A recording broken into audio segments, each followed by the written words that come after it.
What's going on, everybody? TripleCrown24 back today with a new episode of the Sports Card Psychology Podcast, where we go inside the mind of the hobby. Today, we're going from one hot hobby buzzword in 2024 to the next. Last week, it was repacks. This week, it's influencers. If you've got a suggestion for next week, I'd love to hear it.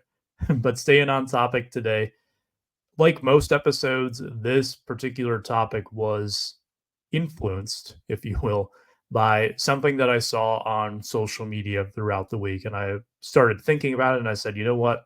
I have some questions that I want to pose and also answer.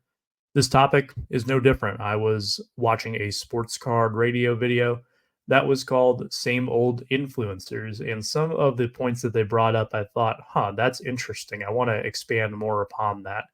And look, it would be very difficult for you to log on to YouTube looking for sports cards and not find something that is influencer related, or at least it seems that my feed has been kind of taken over by that. And because of that, I want to answer some questions today. Number one, what the heck is an influencer? Because I still don't really even know.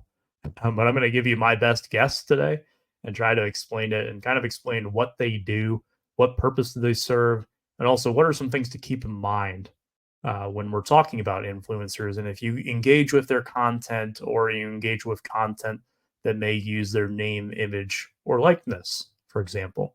And I'd love to hear your thoughts and opinions on this topic, whether you reach out on social media or you leave a comment on the YouTube video for this particular episode.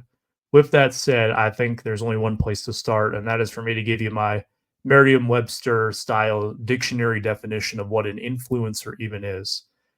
So here's what I cooked up for you. A person inspiring the action or actions of other persons. Pretty short and sweet. To put it even more in layman's terms, someone uses a product or service, someone who respects that person or follows that person, sees that they use that product or service, and therefore now also uses that product or service. This is an advertising tool that has been around really as long as advertising has been around, through all different forms. And if you look at print media, it could be as simple as a celebrity holding up a certain product or using a certain service in a magazine or on a billboard. You might also see it in more video form, where a television commercial. I'll give you an example. How about Patrick Mahomes and Travis Kelce for State Farm? Mahomes and my auto, right? Something catchy that sticks with you. It makes you think about the State Farm brand. Now, I think the biggest difference, at least in my opinion, between the old school originals thought of it, what an influencer is, and today is that a lot of celebrity endorsements usually come from people who aren't necessarily known within that field or associated with that type of product or service. For example, go back to State Farm. Patrick Mahomes and Travis Kelce are not these young entrepreneurs who rose through the ranks of the insurance industry and now are figureheads for State Farm. No, they are football players who have had tremendous success on the football field and have grown their own brand through being professional athletes and now have partnered up with State Farm to help promote their brand. In turn, they're compensated for it. And I think with more so modern influencers, a lot of them are self-made. Not all of them, but a lot of them are, where they did rise through the ranks. A lot of hobby influencers that you see are content creators who just put themselves out there doing whatever with sports cards, going to shows, buying singles, opening up product, whatever the case may be. And it was through growing their own brand and people interacting with that content that already established companies said, hey, we like what you're doing here. We want to work with you to promote you and you promote us. And a part of that, too, is very beneficial for these companies because the influencers usually get a lot of creative freedom. What do I mean by that? Well, they're going to be given some keynotes whenever they're promoting a product, like, hey, make sure you mention this. Like, this is brand new. We really want to get this across. And some of the advertising teams, I'm sure, from these companies work with them to say, like, okay, this is the main objective here of what we're doing. But a lot of it is left up to the influencers themselves, who are content creators, to put their own spin on things. There's a lot of trust that however they would promote content of their own brand, they're going to promote the content of this company the same way. And how successful that is, you could measure it in a lot of different ways. If it's a subscription based company, did they sell more subscriptions? And through surveys asking, hey, how did you hear about us? Is it a increase in sales of a particular product? Is it growing the social media following or engagements of the particular brand? That lattermost point is what I really want to focus on because it's one of the key ways we measure influence. And that's something that we're going to come back to a little later on as well, as how are we measuring these levels of influence? And I didn't know this prior to researching for this episode, but there are different levels of influencers out there. You kind of have this mega influencer. These are the people who have millions and millions of followers on whatever platform it may be. They're well known people. If you saw them out in public, they're probably going to get recognized more often than not. As you kind of go down the sliding scale, these are people who are less known. They have smaller followings. They may be pretty prominent in a specific subculture or within a smaller scale on a industry such as the sports card industry, but they do have a considerable amount of people who follow them in that specific industry. So a sports card influencer, if you will, is going to fall into usually that micro or nano category. Some of the largest ones you might argue are macro, but I would classify them mostly in the micro, where if they go to the local grocery store, there's not going to be people coming up saying like, "Hey, I know who you are," and that kind of stuff, or trying to get an autograph for them or anything like that, right? That's not what we're talking about here. And that's because the sports card industry on a large scale is kind of, it's pretty small. Let's just face facts, right? It's pretty small. Um, Large channels on YouTube here within the sports card industry are microscopic compared to what are the largest channels on YouTube, generally speaking, right? Now, where is the cutoff point where we start to classify someone as an influencer? This kind of surprised me because on a lot of the articles that I read, the general consensus put a lot of the floors for influencers at having 1,000 followers or more. Why I find this interesting is because I remember back in college, there was a restaurant, and if you asked me to tell you the name, I don't even know where I'd begin to tell you. But I believe if you had it was either 1,000 or 1,500 or more Instagram followers, you could get something for free at this restaurant. And again, if I recall correctly, you didn't even have to really do anything other than show on your phone, like, hey, this is my account. This is how many followers I have. Perhaps because you were given this for free, the restaurant would hope that maybe you would post something, but I don't believe it was a requirement to do so. It's kind of a good faith thing. Let people decide if they want to share their experience or not. And to me, that's an interesting market strategy, right? But that was kind of the first time that I had ever heard about that. This is many years ago now, but I think it's something that you probably see more often. If you've seen an example of this, I would love to hear it because that's really the only time I can specifically recall that. But yeah, the floor of 1,000 followers, and then the ceiling. When does someone stop becoming an influencer? I don't know, because at that point, don't they just become a celebrity, or is that kind of one and the same? There is really no cap to a person's level of influence, if you will. Why don't we talk more specifically about sports card influencers? These are people who are kind of publicly acknowledged as sports card influencers. And you might ask, well, why this list if you're watching on YouTube? Good question. Turns out that last year in 2023, Topps Big League, Topps introduced a subset of cards that were called hobby influencers. And this is really the first time that I can recall seeing a company in the hobby as prominent as Topps, which is one of, if not the largest card manufacturer out there, right there with Panini and Upper Deck, under, Topps under the Fanatics umbrella. You get my point. Acknowledging this influencer tag, and you can see the names there. They have a new set coming out in 2024 with 5 more names as well. These cards are supposed to be tough to hit. I had at least heard of all 10 of these names before. Now, my interactions with a lot of these people, I think I have probably only met 2 maybe 3 of these people in person before, um, and only one of them have I met on multiple occasions. I'll let you figure out who that is. So I've never personally interacted with these people for the most part. Probably most of you out there as well may not have interacted with them directly in person, but you may have interacted with them on social media because that's where a lot of them have their presence. It might be through their own blog, it might be through YouTube, it might be through Facebook, Twitter, Instagram, you name your social media platform. I'm sure there's a TikTok one out there somewhere too. It all kind of goes together. But these are people who have been described as influencers by tops. And there is probably a laundry list of names that you could add on here. I'm sure there's a lot that you could debate what level of influencer they are. But these are the names that have been put out there by tops. And that's why I wanted to include them just for a starting point. Now, what exactly do these people do? That's a really good question, right? And what do sports card influencers in general do? Well, these are things that I'm going to take as just a general umbrella. What does an influencer do? And then put it in a sports card context. So, for example, promoting new products or services. I give you an example here, a trading card product.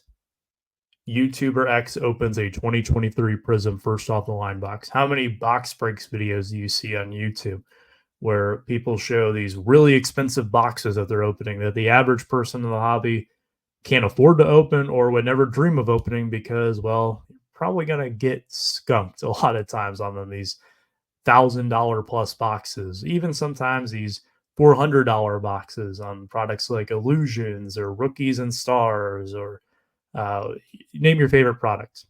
You've seen a video for it where someone who has a large following is known for opening up product or doing group breaks has opened it up. And it's a good way to kind of view what the new cards look like or what the product looks like. What can you expect if you are to buy a hobby box or you are to buy in a break? What are you going to get out of it more often than not? Now, there is talk of influencer boxes. I have discussed that in a previous video, one of the probably more popular podcast episodes, but we won't trail too far down that rabbit hole today. Supply and storage products, and also sometimes you can look at various services out there. So, for example, a grading service that I don't have listed here. I put on the little slideshow here. Twitter user Y posts blog reviewing BCW storage box. Just a new storage system from BCW. Perhaps they're using this new upstart grading company to grade their cards. For example, I know that there's someone on TikTok who opens up new football products, those like 7 card ones. They show each of the cards and they submit them all to SGC, and then they show what grade they got at SGC.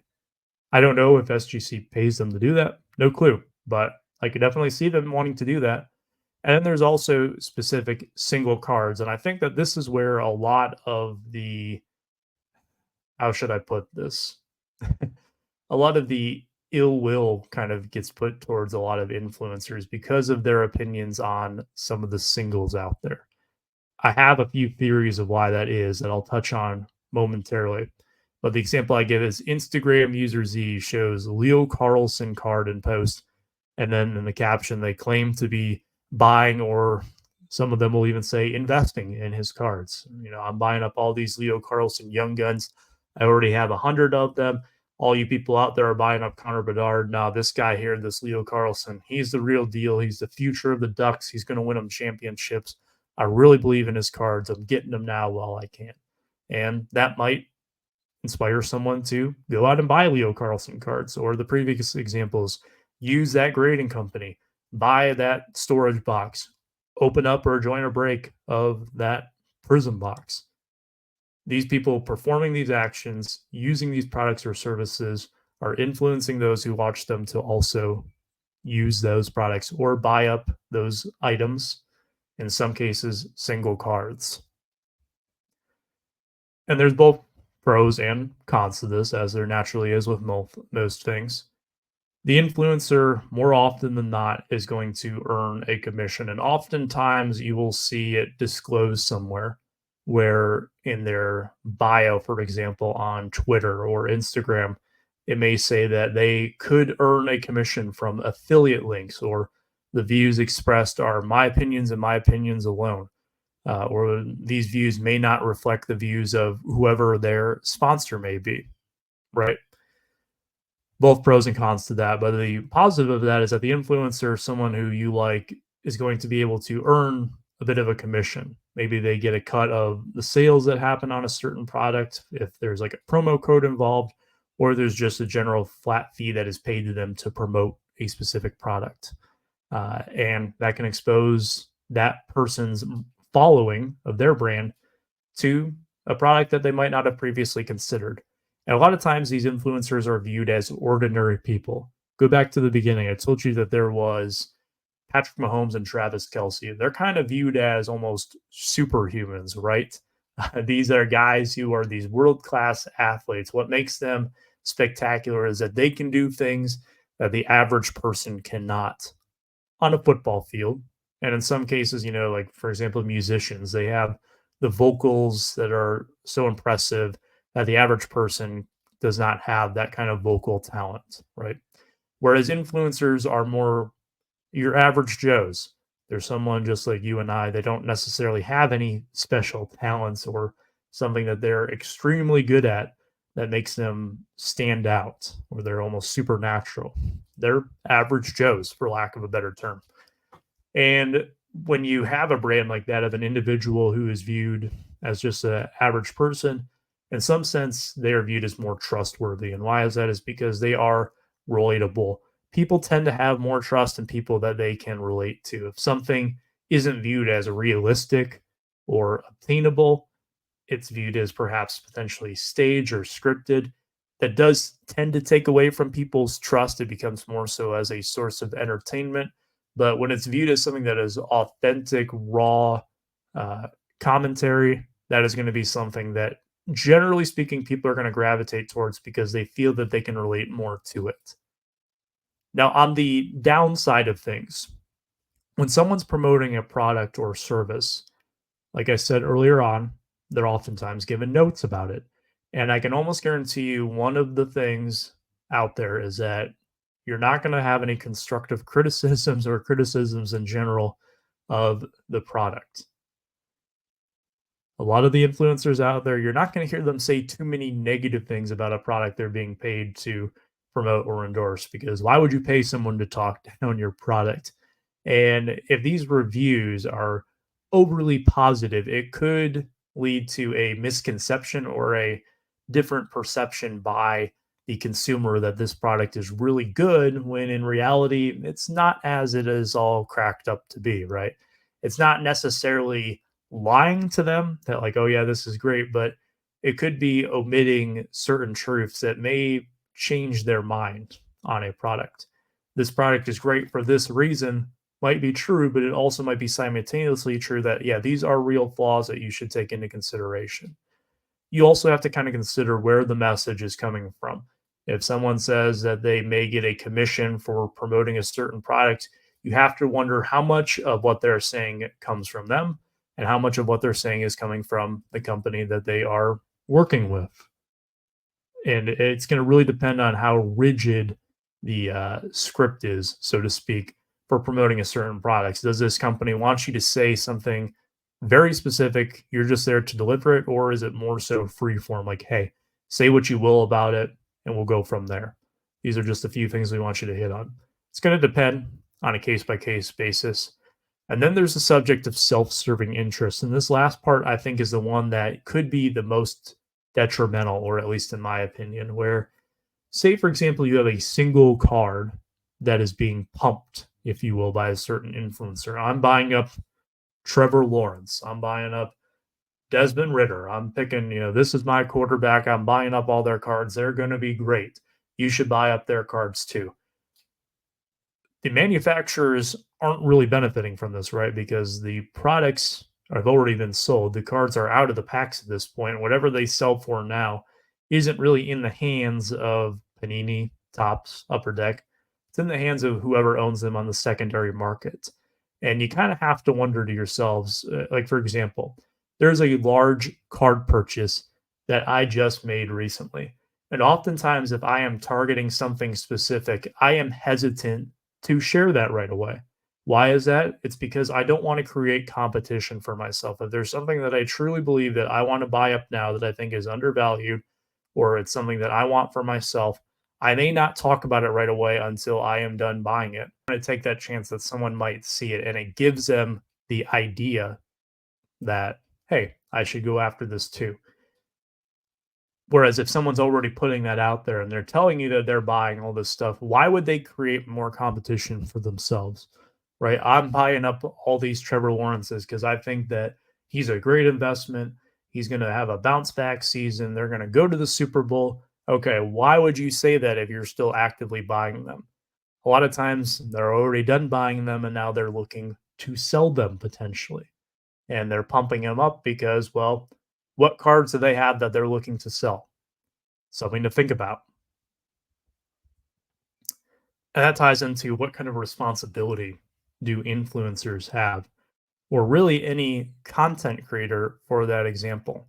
Because a lot of times you'll see this blind trust that is put into some of these influencers. And right away, I know there's going to be people out there who go, that is absolutely ridiculous. Why would you just blindly trust someone? Well, there are a lot of impressionable people out there. And I think it's particularly common in younger people, as I guess somewhat of a younger person myself, or even just thinking back to growing up. There were certain people that were heavy influences in my life. And it's all about who they look up to and kind of the age of the iPad kid, where everybody's on their tablet or smartphone or laptop, whatever the case may be, and they're consuming all of this digital media. It's almost in a sense that, like, if you're watching a specific YouTuber over and over, or a kid is watching a specific YouTuber over and over, that they're almost being raised by them. And again, it might sound absolutely ridiculous, but I see it happen. I'm not just saying this because it's some wild conspiracy theory. I have seen it happen. And for my own personal experiences, I think if I was growing up now, it would probably happen to me as well. And what ties into that as well is that there can be intentional influencing and unintentional influencing. I'll tell you this right now. And again, I want to preface this. I am not calling myself an influencer. I will never call myself an influencer. I just don't see myself like that. But I have had people tell me before, like I said, that they have watched something I said on video, they agreed with it, and then showed me a card that they purchased or a supply that they purchased because I said that I liked it and what I said about it made sense. I have also had this happen with friends where I bring up a point of, what do you think about this? And it gets them thinking about something. And then they go out and do it. Now, I'll tell you right now, I have never been paid by a company to promote a product or service on my channel. In fact, a lot of people out there who create content have never been paid to do it. But I bet you most people who have YouTube channels at one point or another have influenced someone, intentionally or not, to go out there and get something. And that also applies to those who are more so viewed as influencers, like the names up above. One of them that jumped out, I try to avoid using names in this, but I think it's relevant for this specific example. Card Collector 2, for example. He was one of the ones mentioned in the sports card radio video where they talked about this YouTube short that has almost 2 million views of him buying a Kenny Pickett card. I had never seen the clip, so naturally, I went to go watch it right before I started recording this. And I watched it a couple of times because it's a short video. I can kind of digest it right away. And if you think about it, 2 million times people have watched Ryan buy this Kenny Pickett since the video was uploaded. Now, it could have been as soon as today. And how people view Kenny Pickett and Kenny Pickett cards today is different than even they did 30 days ago, because since then he got traded to the Eagles, where he will be a backup unless something happens to Jalen Hurts. How his outlook in the sports card hobby is now compared to then has changed drastically. It's also changed probably since, I don't know when that video was put out, but say it was before the season happened. His perception back then, I can almost guarantee you, was different than how it was at the season's end. And never once is Ryan saying in this clip, you should buy Kenny Pickett. I'm buying up all these Kenny Pickett cards. It just shows him buying this Kenny Pickett card from a kid. So he's not actively promoting Kenny Pickett cards. However, someone may see that. They see Ryan doing it. And because Ryan did it, now they're going to do it. Oh, he's buying Kenny Pickett? Well, I'm going to buy Kenny Pickett because he knows what he's doing. They've watched his content. He's built that rapport with his audience where they'll see that and they have his trust. And they think that if they do what Ryan does in this video, they can have the same success as him through the transitive property. Now, did he put that out there to intentionally lead people to buy Kenny Pickett cards? I'll go ahead and say it. No, I don't believe he did. I would be stunned if that was the case. I think he just wanted to post a little content clip of him making a negotiation for a card. It's the $1 million question. How much influence and how much responsibility does Ryan really have? Is it Ryan's fault if someone goes out there, sees that clip, and starts going up buying Kenny Pickett cards without any other context solely because he did it? I think it's an open-ended question. If you want my personal take on it, my answer is no. I think there's a difference between intentional and unintentional or non-intentional influencing. And you see it even in pop culture. I'm sorry to all those who might get offended if they see Taylor Swift on their TV during a football game because she's going to appear now in this podcast. Hopefully nobody gets too offended by that. Taylor Swift, for example, someone who is a mega influencer, you could say. She can simply wear a certain brand of clothing, not even be affiliated with it, just going out on a Sunday morning, wherever Taylor Swift goes on a Sunday morning. The paparazzi gets a photo of her wearing that. And all of a sudden, oh, that's the Taylor Swift fashion sense, right? I got to go ahead and get that because I want to dress like Taylor Swift. Or, oh, if Taylor Swift's wearing this, it must be good because she only buys the highest quality pieces of clothing. Do you think that's going through her mind when she's going out there trying to just live her life on a daily, whatever she wears is going to be analyzed to that amount of detail, what restaurant she eats at, what kind of shoes she wears, what she might say or like on social media, even these small things, whatever can be read into to any extent. And I think the larger scale the person's audience is, the more you're going to have people reading into things. It can lead to influence. And that goes back to how do we measure this influence? And when is it really influence? When is it just someone taking something that someone said and living their life by it? And ultimately, I think this is what we have to take away from it. Being serious here is that if you see someone, intentional or not, showing a certain product or service, whether they're getting paid to do it or it's just happenstance, you need to do your own research. You need to form your own opinions on it. Do not just take someone else's word blindly. Don't even just take my word blindly if you're listening to this podcast on how to interact with it. Do your own research and make your own opinions about it. Because ultimately, you have to trust your own gut, right? And I think what happens a lot of times is that people will fall into what these influencers are doing, but what works for them and what defines these people probably doesn't work for you and probably doesn't define you. You want to define yourself through your own actions and interests, not through the actions and interests of others. A lot of it comes down to a lot of impressionable people wanting to be like celebrities. And I totally get that. It's nice to be wanted and accepted and viewed in a high standing, but there's a way to do it on your own, right? And one thing that you want to be aware of is the self-proclaimed influencers, right? The people who, there might be someone who says something in jest, right? Like, oh yeah, I'm an influencer. I'm not talking about that. I'm talking about the people who really want to be influencers, and you know who I'm talking about. You'll know it when you see it, type of thing. They want to be liked. They want people to be influenced by them. because oftentimes that is going to be where you see a lot of your self-serving interest. You're going to see a lot of people pumping certain cards or certain players, and it's because they already own a lot of those cards and players and they want you to buy them.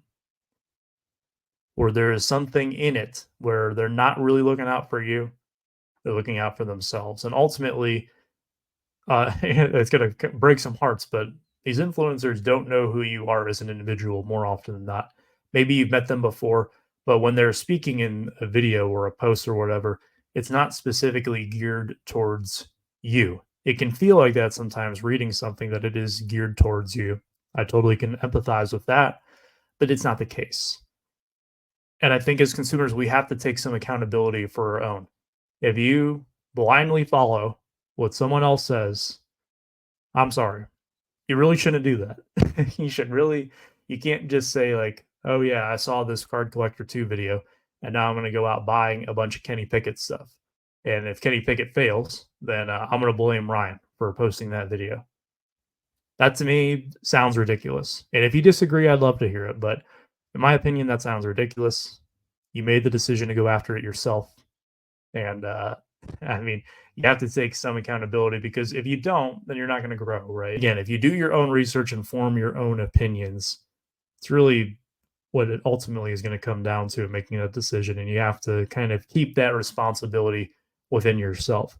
I have done things before listening to other people that turned out to be terrible ideas, or they just didn't work out for whatever reason. And I don't blame those people. I blame myself for making that decision because ultimately I'm going to make my own decisions and I encourage you to do the same. With that said, I know it kind of got a little serious there at the end of the video. This isn't, again, to go after any specific influencers or anything. I'm not saying that they're necessarily bad for the hobby. They're here to stay. And the only reason is that they're prominent is because people have cared about what they say. These influencers didn't pop up overnight, and I don't think that the ones that are successful is something that you can kind of grow in a laboratory. A lot of them have organic follower bases that they grew themselves, as I said, rose through whatever industry they may be in this case, sports cards. And people have grown a respect and appreciation for them for whatever reason, whatever characteristics that this person has that appeals to them has caused them to gain this following and then to have an influence over what people say and do. I think that's what it ultimately boils down to. I hope that you did enjoy this episode. Again, would love to hear what's on your mind. What are your thoughts on influencers? Have you ever been influenced by someone in the sports card hobby? And if so, how did that look for you? And what do you think the role is of an influencer? Is it something that we really need? I don't know. Maybe. But I want to hear your feedback on this down below. Thank you so much, as always, for listening. Until next time, take care, stay safe, be kind.